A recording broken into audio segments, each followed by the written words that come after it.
নমস্কাৰ মৰমৰ ছাত্ৰ ছাত্ৰীসকল আজি ক্লাছ 10ৰ a tiger in the zoo কবিতাটো আমি আলোচনা কৰিম এই ভিডিঅ'ত অকমান তোমালোকে মনোযোগ দি শুনিবা আৰু কিবা অসুবিধা যদি পায় কমেন্টৰ জৰিয়তে জনাবা তেন্তে বলক ভিডিঅ'টো পলম নকৰাকৈ আৰম্ভ কৰো a tiger in the zoo tiger মানে আমি সকলোৱে জানো বাঘ ইন দ্য জু মানে চিৰিয়াখানা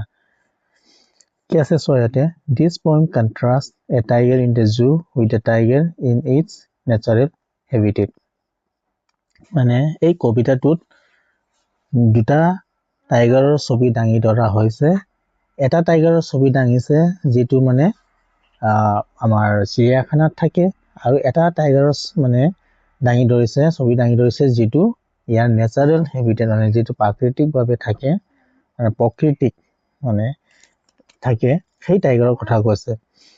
the poem moves from the zoo to the jungle কবিতাটো moves মানে যোৱা মানে from the zoo to the jungle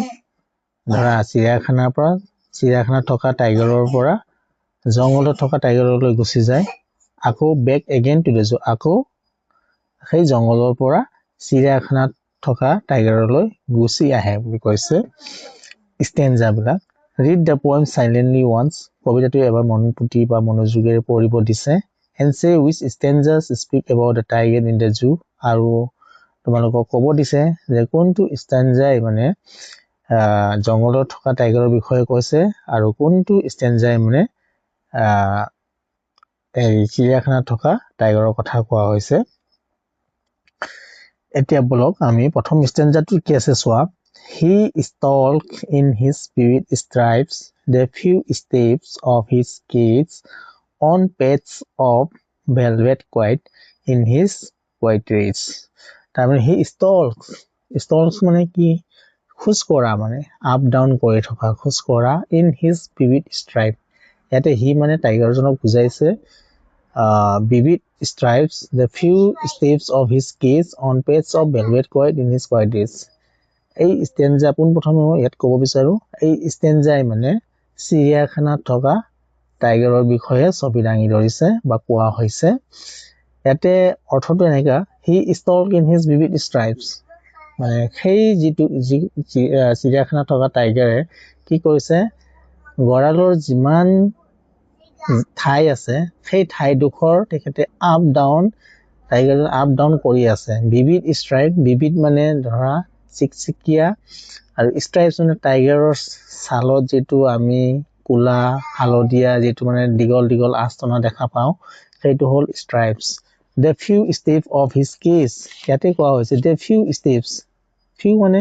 অকনমান আৰু প্ৰায় নাই মানে সেই স্টেপস মানে one step two step যেটো আমি খোজ কাৰো মানে এটা পেজ যেটো হয় স্টেপ সেই স্টেপটো মানে গৰালত মানে অকনমান যি কেইটা স্টেপ আছে সেই স্টেপও কেতে ইফাল কিফাল কৰি গৈ আছে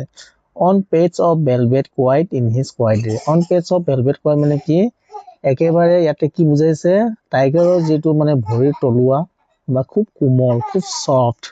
আৰু ই একেবাৰে মানে কোনো মানে শব্দ নোহোৱাকে শান্তভাৱে কি কৰে ইফাল কিফাল খুজকাৰি গৈ আছে আৰু তেওঁৰ যেটো অন্তৰ যেটো খং তেহে জানে তেওঁ মানে একো কৰিব নোৱাৰে সেই পিঞ্জৰাত থাকি বা সেই বন্দীখালত থাকি একো কৰিব নোৱাৰে গতিকে তেওঁৰ যেটো খং সেই খংটো ভিতৰতে লুকাই ৰাখিছে আৰু মনে মনে গৰালৰ যি ঠাইডোখৰ আছে সেই ঠাইডোখৰ তেখেতে মানে ইফাল কিফাল খুজকাৰি আছে ইখিনি আছে তাৰ নেক্সট ষ্টেনজাত কি আছে চোৱা he should be lurking in shadow sliding through long grass near the water hole where plum deer pass এই টাইগাৰে কিহৰ ছবি দাঙি ধৰিছে কোনখন টাইগাৰৰ কথা কোৱা হৈছে ইয়াত হাবিত থকা বা বনত থকা টাইগাৰৰ কথা কোৱা হৈছে he should be lurking in shadow তাইটো মানে সেই বাঘ মানে কি কৰিব লাগিছিল তাইটো জংগলত মানে শ্বেডো ছায়াত মানে লুকাই থাকিব লাগিছিল বা খাপ পাতি বহি থাকিব লাগিছিল sliding through long grass এই দীঘল গা বননিৰ মাজত পৰা খুজকাৰি বা সেই দীঘল গা বননিৰ মাজৰ পৰা ওলাই আহি থুপ খাই মানে বা খাপ পাতি থাকিব লাগিছিল ক'ত নিয়াৰ দ্য ৱাটাৰ হল মানে ক'ত ওচৰত মানে ৱাটাৰ হল মানে হাবিত সকলো ঠাই পানী পোৱা নাযায় কিছুমান ঠাইত পানী পোৱা যায় আৰু যি ঠাইত পানী পোৱা যায় সেই পানী পোৱা ঠাইৰ ওচৰ যি দীঘল দীঘল ঘাঁহ বননি আছে তাৰ মাজত মানে তেখেতে খাপ পাতি বহি থাকিব লাগিছিল কিহৰ কাৰণে where plum deer was য'ত মানে এই শকত আবত প্লাম মানে কি বুজাইছে ইয়াতে স্বাস্থ্যৱান মানে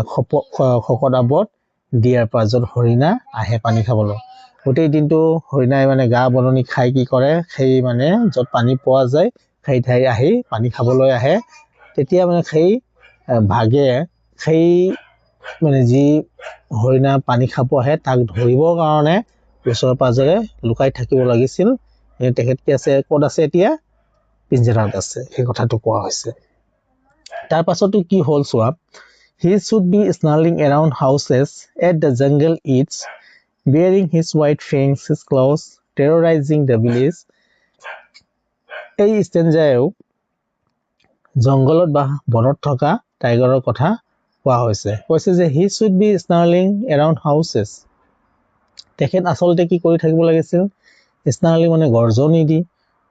ওচৰে পাজৰে ঘৰত মানে যিটো ঘৰ জংগলৰ মানে ধাতিত থাকে জংগলৰ দাঁতিত বা বাউণ্ডাৰী কাষত যিবিলাক ঘৰ থাকে সেই বাউণ্ডাৰী আশে পাশে থকা ঘৰবোৰ ওচৰত ঘূৰি ফুৰি মানে তেখেতে সেই গৰ্জনি দি bearing his white fang his claws terrorizing the village সেই গাঁওবাসী লোকক মানে ভয় খুৱাব লাগিছিল তেখেতৰ মানে দীঘল দীঘল দাঁতবিলাক আৰু বগা বগা দাঁতবিলাক দেখুৱাই আৰু নাকখন নখবিলাক ক্লজ মানে নখ মানে যিটো টাইগাৰ ভৰি যিবিলাক নখ আছে সেইটো দেখুৱাই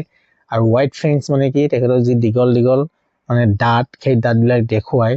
এতিয়া যদি জংগলৰ দাঁতিত মানে থকা লোকসকলে যদি মানে গম পায় যে ইয়াত মানে বাঘে বিচৰণ কৰে তেতিয়াহ'লে obviously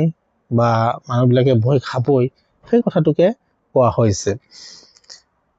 but he is locked in a concrete cell his strength behind bars stalking the length of his cage ignoring visitors এই ষ্টেঞ্জাত চিৰিয়াখানাত থকা টাইগাৰৰ কথা কোৱা হৈছে but he is locked in a concrete cell কিন্তু সেই বাঘটো মানে ক'ত মানে বন্দী হৈ আছে এটা পকীৰ মানে চেলৰ পকীৰ গড়ালত বুলি কৈছে কনক্ৰিট মানে চিমেণ্ট বালি আদিৰে গঠিত চেল মানে গড়াল বা পিঞ্জৰা বুলি ক'ব পাৰিম হিজ ষ্ট্ৰেং বিহাইণ্ড বাৰ্ছ আৰু তেখেত এই বাঘৰ যিটো শক্তি সেই শক্তিটো মানে ক'ত আবদ্ধ হৈ আছে সেই মানে গড়ালৰ ভিতৰতে আবদ্ধ হৈ আছে stalking the length of his cage ignoring visitors আৰু সেই একেটা কথা the few step of his cage মানে ষ্টলকিং মানে একেই অৰ্থ যে ইফালে সিফালে গড়ালৰ ইফালে সিফালে খোজকাঢ়ি গৈ আছে ইগনৰিং ভিজিটৰ্ছ হাজাৰ হাজাৰ মানুহ তেখেতক চিৰিয়াখানাত চাব আহিছে বাঘক চাব আহিছে সেইবিলাকক মানে তেওঁ আওকাণ কৰে তেওঁ গম পায় যে একো কৰিব নোৱাৰে পিঞ্জৰাৰ ভিতৰৰ পৰা বা গড়ালৰ বন্দীশালৰ পৰা গতিকে মানে তেওঁ যিবিলাক মানে তেওঁ চাব আহিছে সেইসকলক আওকাণ কৰি মনে মনে ইফাল সিফাল গড়ালত ইফাল সিফাল গৈ আছে তাৰ পাছৰ ষ্টেঞ্জাটো চোৱা he heard the last voice at night the patrolling cars and stared with his brilliant eyes at the brilliant stars এই ষ্টেঞ্জাও আমি যি টাইগাৰ যি বাঘ চিৰিয়াখানাত থাকে সেই চিৰিয়াখানাত থকা বাঘৰ কথাই কোৱা হৈছে he hears মানে বাঘে মানে এই চিৰিয়াখানাত থকা বাঘে কি শুনিবলৈ পায় the last voice at night ৰাতি যিটো মানে ৰাতিৰ আটাইতকৈ যিটো দেৰিকে মানে যিবিলাক মানে পেট্ৰলিং কাৰৰ যি শব্দ আটাইতকৈ দেৰিকে মানে ৰাতিৰ মানে লাষ্ট ভইচ যিটো সেইটো শুনিবলৈ পায় কিহৰ লাষ্ট ভইচটো কি পেট্ৰলিং কাৰ্ছ মানে কি পহৰা দিয়া গাড়ীৰ এতিয়া চিৰিয়াখানা জীৱ জন্তু যিবিলাক আছে সেইবিলাক মানে পহৰা দিয়া হয় ৰাতিৰ আৰু গাড়ীৰে পহৰা দিয়ে ইফাল সিফাল চাইৰেন বজাই গতিকে সেই পেট্ৰলিং কাৰৰ শব্দটো তেখেতে শুনিবলৈ পায় চাইৰেন বজাব পাৰে নবজালে এইটো কথা নাই একো হয়তো কিবা বিপদ আপদ থাকিলে বজাব পাৰে বা কিবা সতৰ্ক মানে শব্দ দিবলৈ কিন্তু জেনেৰেলি কাৰৰ গাড়ীৰ যি শব্দ সেই শব্দটো শুনিবলৈ পোৱা যায় and stare with his brilliant eyes at the brilliant star. আৰু সি যিটো উজ্জ্বল চকু, ইয়াৰ বাঘৰ যিটো উজ্জ্বল চকু, সেই উজ্জ্বল চকুৰে আকাশৰ উজ্জ্বল তৰাবোৰলৈ চাই বুলি কৈছে। তাৰমানে ৰাতিও সি শান্তি নাপায়, কাৰণ সেই পহৰা দিয়া গাড়ী শব্দই মানে তাক আমনি কৰে। আৰু শেষত কি কৰে, সি সেই উজ্জ্বল চকুৰে আকাশৰ উজ্জ্বল তৰাবোৰলৈ চাই আৰু নিজৰ স্বাধীনতাৰ সপোনবোৰ দেখে বুলি কৈছে। আচলতে মানে এই টাইগাৰ ইন দ্য জু কবিতাটোত মানে কি ক'ব বিচাৰিছে কবিয়ে, যে মানুহক এটা বাৰ্তা দিব বিচাৰিছে যে প্ৰাণীসমূহক তেওঁলোকৰ স্বাভাৱিক যিটো বাসস্থান মানে হাবিত জংঘলত স্বাধীনভাৱে জীয়াই থাকিবলৈ দিয়া উচিত। তেখেতক মানে তেওঁলোকক মানে বন্দী জীৱন মানে যিটো বন্দী কৰি যিটো তেওঁলোকৰ স্বাধীনতা কাঢ়ি লৈ আনিছে, সেই স্বাধীনতাই কি কৰে, সেই বন্যপ্ৰাণী বা বন্য মানে যি জীৱ জন্তু আছে তেওঁলোকৰ স্বাভাৱিক যিটো আচৰণ আৰু যিটো সুখ, সেই সুখ আৰু সমৃদ্ধিবিলাক নষ্ট কৰে বুলি কবিয়ে ক'ব বিচাৰিছে। এইখিনিয়ে আছিলে আমাৰ এই কবিতা। আশা কৰো তোমালোকে বুজি পাইছা, আৰু বুজি পোৱা যদি কিবা অসুবিধা হৈছে তেন্তে তোমালোকে কমেণ্টৰ জৰিয়তে জনাবা। আজিলৈ এৰিলো, ধন্যবাদ, নমস্কাৰ।